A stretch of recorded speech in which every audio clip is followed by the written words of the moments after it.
Let me ask you something, listeners. What would your life look like right now if you had said yes to every single thing that scared you? Well, you think about it, but yes, welcome to Healthy Mind, Healthy Life. I am Sana, and as you all know, listeners, this is the space where we talk about mental health not as something to fix, but as something to understand, to live with, and to nurture every day. We keep it practical, clear, and real because mental health, it's not a destination. It is how we show up. Yeah, as cliche it may sound, but it's a journey. And listeners, today I'm sitting with someone who is a Swiss born author, podcaster, life coach, hypnotherapist, and traveler who has visited more than 100 countries. She speaks 6 languages and has spent over 4 decades collecting stories, cultural insight, and life lessons from every corner of the globe. So, listeners, let's get started and let's welcome Elisabeth Villiger Toufexis. So, Elizabeth, welcome to Healthy Mind, Healthy Life. Such an honor. Thank you so much for having me. And you said the name, you pronounced it perfect. Thank you. Thank you. Elizabeth, that it's not just about counting achievements and having a very celebratory profile or resume, but still, I mean, more than 100 countries, then 6 languages, then having different kind of cultural experiences. I think it definitely brings a very, very unique perspective or a unique lens to look at everything for the person. And this is something that honestly, like my complete intrinsic thought is, I sometimes envy about it because I also want to understand what difference does it bring, like what changes when you go places, you meet with the people from different backgrounds, cultures, completely different cultures, languages, everything different. So that's what exactly we're going to start with. Like, if you can take us back to the beginning, like what your life looked before any of this started and what actually pushed you to leave what was comfortable and known. Well, it's I had a very interesting beginning because I was born to a mother who was 16 years old, who wanted to give me up for adoption. And because she didn't know what to do with me. And I had a very good grandfather who took me home. So I grew up with my grandparents who were very loving, very nice, but also already quite old. And when I was 10, my grandfather died. So I was left with my mom, with my grandmother, who was a lovely, lovely lady, but she couldn't guide me. So I sort of realized that I needed to take over. And the bad thing about all this was I grew up in a small village in Switzerland and everybody knew everything. Of course, everybody knew that I never knew my father. My mother never recognized me. So I was bullied at school for that, and I didn't like that. And I thought that's not how my story is going to end. And when I was 13, I started working. Because I wanted to pay for my language lessons. I wanted to leave. I wanted to either become a tour guide or a flight attendant. You see, in those years, it wasn't so easy to get a visa abroad. So there weren't so many opportunities, but being a tour guide or being a flight attendant were such things that you could do. And they required foreign languages. So I started working. I worked in a ski lodge. I cleared tables. I worked in a hotel and I cleaned rooms. And with the money that I earned, I started learning.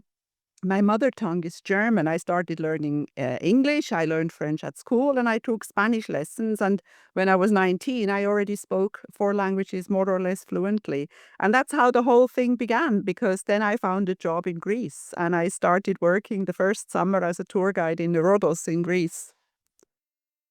Wow. Wow. Oh, I mean, it is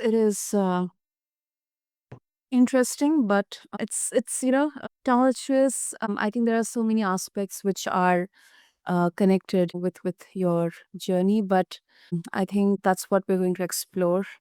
Um, and that's exactly, what the topic is all about, saying yes to life beyond comfort. But then let's start with one very specific misconception, Elizabeth, about this phrase, saying yes to life. So, A lot of us, in fact, I also think, I used to think, I'll say, because having these discussions and conversations, they have made me now introspect or rethink about what I have seen, what I have been taught, or what, you know, maybe I was told that this is the single biggest truth in the universe.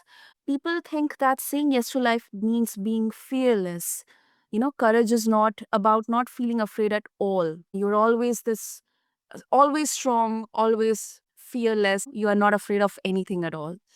But then when you were telling me about your journey, you shared this with our listeners. I'm very sure they also are thinking about it. It is about curiosity. It is tumultuous, but then it's also about, it's adventurous as well. Because I'm not sure whether I'm right or wrong, but there was not a very specific plan here. But you focused on something where you wanted to just empower yourself, because you did not accept that you get bullied because of something that where you didn't have anything to do. You did not like that. You mentioned about it. So, what do you think is the biggest misconception that we have about what it actually takes to step outside of your comfort zone? Yeah, you mentioned the word fear. I mean, fear is our biggest enemy, and fear is a dream killer. I because we are afraid to leave the comfort zone. And when you asked that question at the beginning, when you were saying, when was the last time, or why that you said yes to something that was exciting or that was fearful, because the moment we are asked the question or offered something, our subconscious mind instantly tells us, but you can't do that. You're not good enough. You're not pretty enough. What are people going to think? You don't know what you're doing, blah, blah, blah, blah. So it's our conditioning that stops us from doing stuff, leaving the comfort zone. And unfortunately, our conditioning goes back to our childhood, because the first 6, 7 years of our lives are very important. And the people who bring us up, the minders, the parents, the teachers, whoever, they mean well. They don't want to instill fear in us, but sometimes there is a certain amount of fear or certain kinds of fear that we don't need anymore. We are only born with two fears, two instinctive fears. One is the fear of falling, and the other one is the fear of loud noises. And everything else is taught, is conditioned. So when we sit down with ourselves, or if you want, with a hypnotherapist or with a life coach or whatever, and you actually find out, what is my fear? Get rid of that fear and stop thinking about what other people think, because other people have enough to do with themselves. They don't need to bother about us. And also, of course, it's a mindset. It's I have a phrase. I don't know when it started becoming my phrase, but it's, when you love life, life will love you back. And it's basically just about being positive. It's about waking up in the morning and looking forward to the day, not saying I'm going to have a good day. Say I'm going to create a good day. It's going to be up to me how I'm going to make this day go. And I think um, it's a very, very long story, but it all depends on us, and it's all in our mind, and it's all up to us. I like that. Because this is not that when you get into the zone of thinking, or when you approach life with this attitude or intention, everything will be like full of it will be bed of roses. Never. Life It's never a bed of roses. never a bed of roses. No. But but there's a difference between, and I think this is more about what you're pointing at is, and what I am understanding is the kind of inner conversations we have, the conversations with our inner self. It happened to me. Why does this always happen to me? Why, mostly we tend more towards those negative words or questions.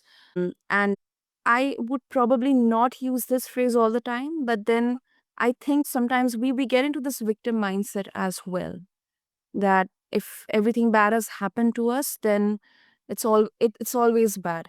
For example, um, uh, very lately, recently, I've had this a huge misconception broken. When you are in your room, especially when you are most of the times involved in the world of social media, overly simulated.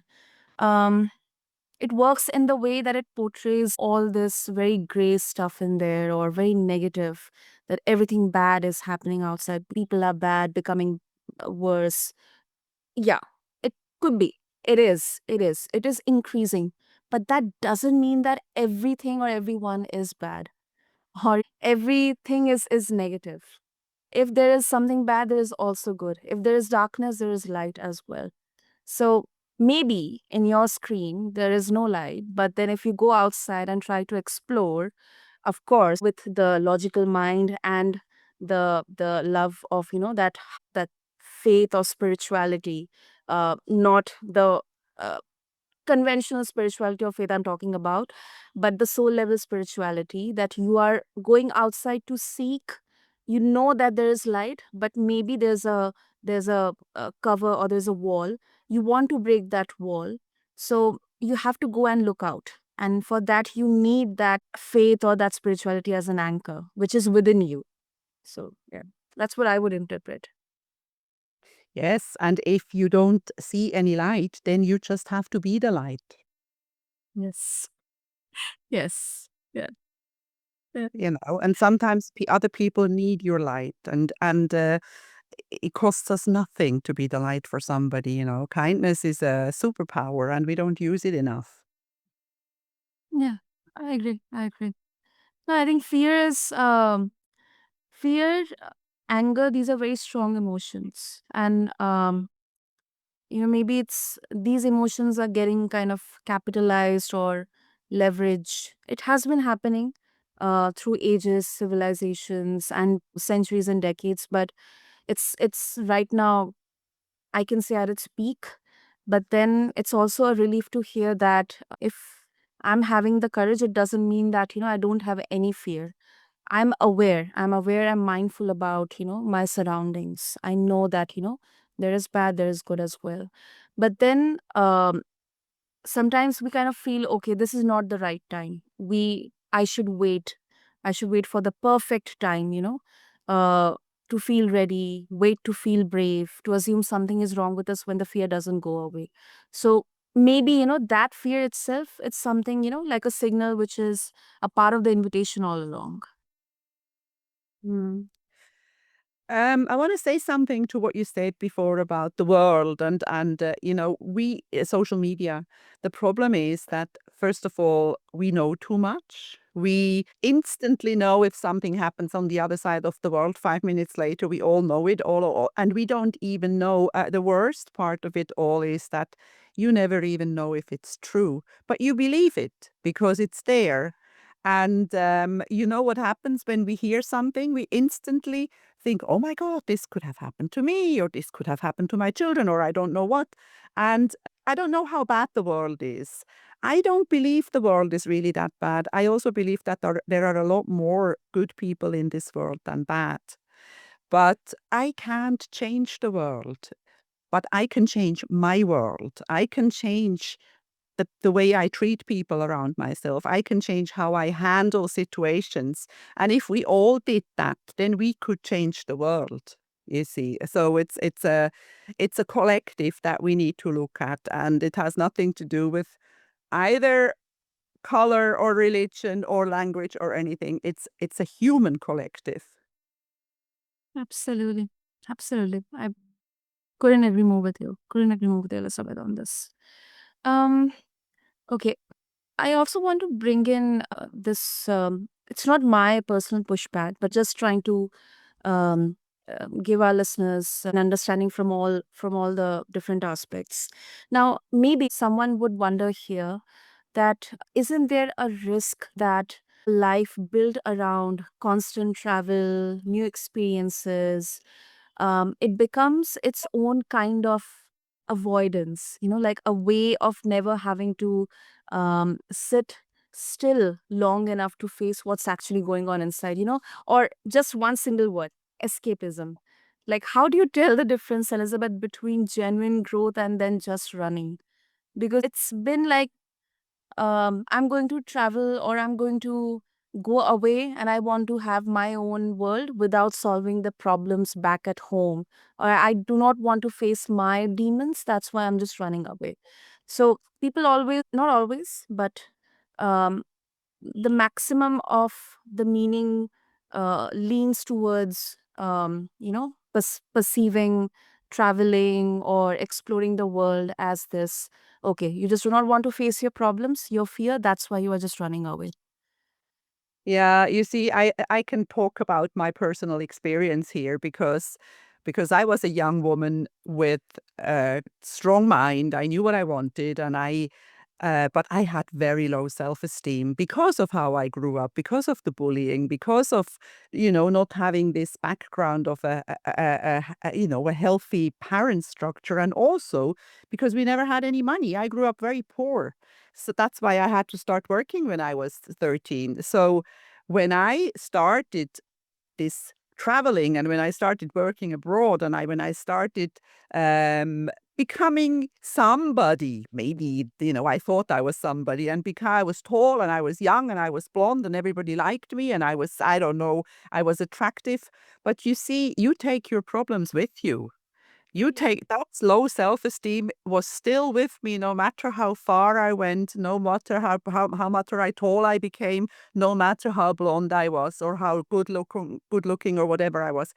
It comes with you until you deal with it.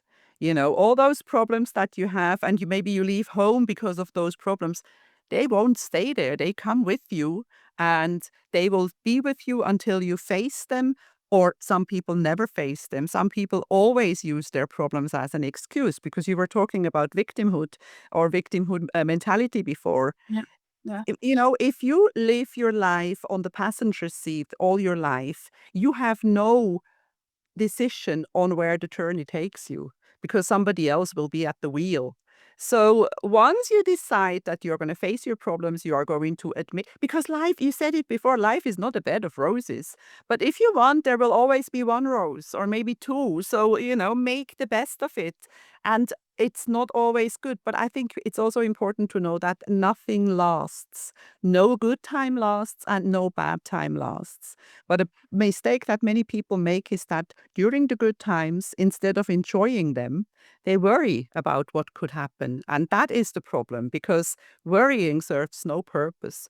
90%, 95%, I don't know how much of what we worry about never happens, but it spoils our joy. It does. It does. And I can, because I have been a chronic overthinker, honestly. Chronic overthinker. And I've realized, because I've seen how much it eats you from within, and it affects not only mentally, but it affects you physically as well. It affects your relationships.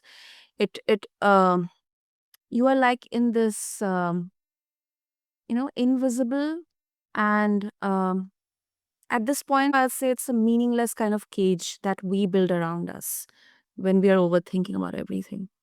Yeah. And it takes away your joy. Yeah. It takes away your joy. Yeah, yeah, yes, It's a soul sucking. Yeah, it is soul sucking. yeah. Um, Elizabeth, you have been on the road for decades, navigating cultures, languages, uncertainty as well. Um, Looking back, if you can maybe share a very specific moment that changed you, and then what do you think were the deeper patterns that kept you moving forward instead of going back? Because as good as it may sound that you're traveling, but it has its own challenges as well. Yeah. Okay. I was not, look, I traveled for 11 years when I was a tour guide, but then during those 11 years, I found my husband. I met my husband here in Cyprus. So I have two grown up children. There was a time between being a tour guide and becoming a conference interpreter that I spent quite a lot of time stuck. I called it stuck because it was quite hard for me to stay home, but I did. I don't remember what you asked me. What was the question? You know? What? I think you already answered one of them. It was a life-changing moment. You met your husband in Cyprus. Yes, I mean, that was one life-changing moment, but I'll tell you another very life-changing moment in my life, was when I was 16, because as I said, I was poor. I was working. I went to school and I was working. But when I was 16, I had enough money to go the first time on a plane. And I went from Zurich, from Switzerland to London. It's an hour and a half flight. And I, for the first time in my life, stayed in a hotel. I had been cleaning hotel rooms before, but this time I was staying in a hotel. And that completely changed my life. That's when I thought, this is what I want. This is how I want to live. I want to be, I want to be looked after. I want to see the world. I want to go on planes, and that's what I want. But, nobody is going to come and offer it to you. You have to create it. You have to find a way to do it. And I think this is, nobody's ever going to come and knock on your door and say, hey, would you like to become this or that? Or would you like, you have to do it. It's always up to you. Wow. Yeah, and I think many of our listeners, they are going to connect with that because I could actually, um and yeah, we all have very specific moments, but then it can be some really good moments. It can be something sometimes traumatic or challenging. However, when I look back at my specific moments, which like they really, really deeply affected and challenged my own belief system, I think, as we say, whatever happens, it happens for good. I mean, it's not about that I'm insensitive or I'm just glamorizing or romanticizing bad or negative experiences. But then, yeah, learning from that and having to have a very pragmatic understanding that not everything is in your hands, and the things which are in your hands, you have to actually take responsibility, ownership of that, work on them. That is something which I have been learning. Yeah, but there is another thing. You see, things do happen to us. There are things we have no control over. We lose people. Our parents die. That accidents happen. Things happen. It happens to everybody. And you were saying at some point, you were saying, why does it always happen to me? It doesn't only happen to you or to me. It happens to all of us. Good things, bad things happen to good people, all of us. But the secret is, or the trick is, how do you react to what happens to you? Because you always have a choice how you want to react. You can either, okay, I mean, nobody is happy about losing somebody. This is logical. But you have to work through grief, and you have to be grateful for who you had, that you had these people, that you had the pleasure to live with these people, whoever they are, and so many other things. I think there is a very good book. It's called Man's Search for Meaning. It's Dr. Viktor Frankl. And his famous phrase in there, that between stimulus and response, between the thing that happens to you and your reaction, there is a space. And in that space is the freedom. How you want to live. Do you want to spend your life constantly feeling sorry for yourself for what happened? Or do you want to live with it, sit with it, go through it, and then go on, continue, because it's your choice? Yeah, that's a very good book that you mentioned, and I've used this quote. I think it was 6 7 months back in many of my episodes as well because I found it really, really, really powerful. And Elizabeth, before we wrap it up, let's say, I mean, because you work as a life coach and hypnotherapist. So when someone comes to you feeling overwhelmed or let's say paralyzed by fear, um, what's one practical or reflective approach you use to help them to reconnect with their own courage? I think it's funny because I just had a client the other day who was sort of totally overwhelmed with life, and the one thing that I did with her instantly was showing how to breathe differently.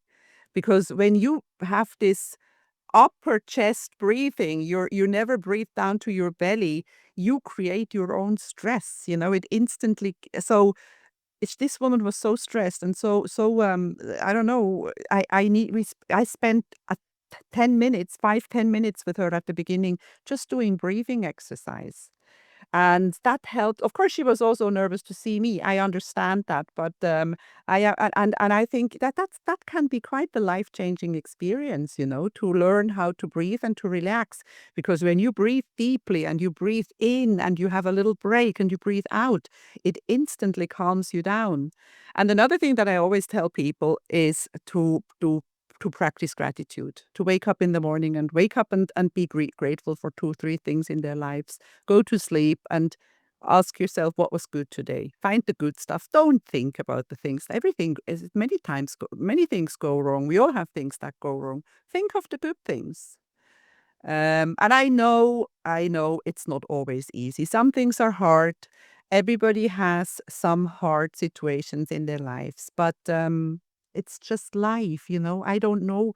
I haven't created it, and I sometimes wonder, but it's work. It's work, yeah. Yeah. Great. So, Elizabeth, before we wrap it up for our listeners, first of all, this was such I think a very a conversation full of wisdom, and I mean the journey, the world that you have traveled, the moments that you shared with us, the life lessons. I really, really appreciate, you sharing with me, with our listeners. And if they would like to connect with you further after this, listen to your podcast, explore your books, or maybe, they would like to work with you, how they can do all of that. Well, first of all, thank you so much for having me. I really enjoyed this conversation. You can find me I'm everywhere, all social media. I'm on Facebook, X, Instagram, LinkedIn, TikTok with my name, Elisabeth Villiger Toufexis, which will be seen. Then my podcast is called Most Memorable Journeys, and it's on Apple Podcast, Spotify, and YouTube. And my books, I have 2 books. My latest is One Suitcase, 1,000 Stories. And my first book is The Soul Kit, First Aid for the Soul. They are both available on Amazon. Wow. Amazing. Amazing. Listeners, I'll drop in all the links in the show notes or the description section. So wherever you are listening, just refer to the show notes or the description section along with this episode. And I think, listeners, what we can all carry from this conversation, it isn't just a simple command to be brave or be bold. It's it's this permission to realize, to recognize that the life that we want, it is often just on the other side of the yes that we are most afraid to say. And saying yes, it doesn't mean that, yes, I'm all ready. The fear is gone. The fear is there. But it just means that it stops being the one who is in the driver's seat. It stops being the one who decide. So thank you for being here. Keep listening to Healthy Mind, Healthy Life. Do follow the podcast because that's supposed the algorithm to share this episode with all the people out there. But thank you so much for being here. I am Sana, and I'll be back soon with another episode.